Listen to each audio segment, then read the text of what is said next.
हे राजन, तब उद्धव जी महात्मा विदुर से कहने लगे, भ्राता विदुर, अब मुझे जाने की आज्ञा प्रदान करो। उद्धव जी के वचन सुनकर विदुर जी विह्वल हो गए, आंखें सजल हो उठी। बोले, हे भाई, हम अज्ञानी हैं, मूर्ख हैं, जो प्रभु श्याम सुंदर के साथ वर्षों तक रहकर भी उनकी महिमा को न जान सके। उन दीपक के समान जो घर भर में उजियाला फैलाते हैं, किंतु उसके ऊपर अंधेरा ही रहता है।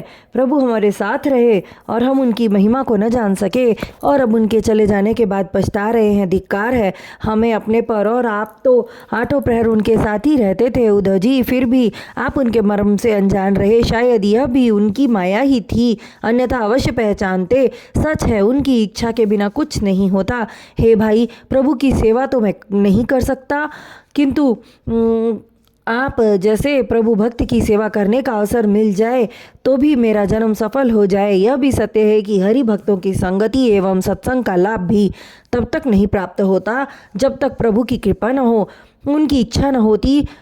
अतः मेरी ज्ञान बुद्धि कहती है कि जरूर मैंने पूर्व जन्म में पुण्य का कार्य किया था, जो आपका दर्शन मुझे प्राप्त हुआ है। हे भाई, अब मेरा इस स्थान पर अधिक समय गुजारना उचित नहीं है, अतः अब हमें जाने की आज्ञा दें।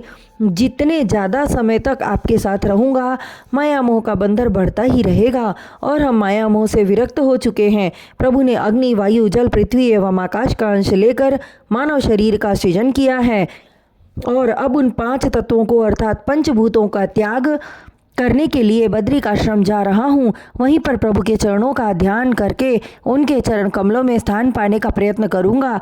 ये बातें कहकर उद्धव जी वहाँ से बद्रिक आश्रम के लिए विदुर जी से विदा लेकर चल दिए, और पावन धरती पर पहुंचकर योगाभ्यास द्वारा अपनी श्वास क्रिया को रोककर नश्वर तन का त्याग कर दिया।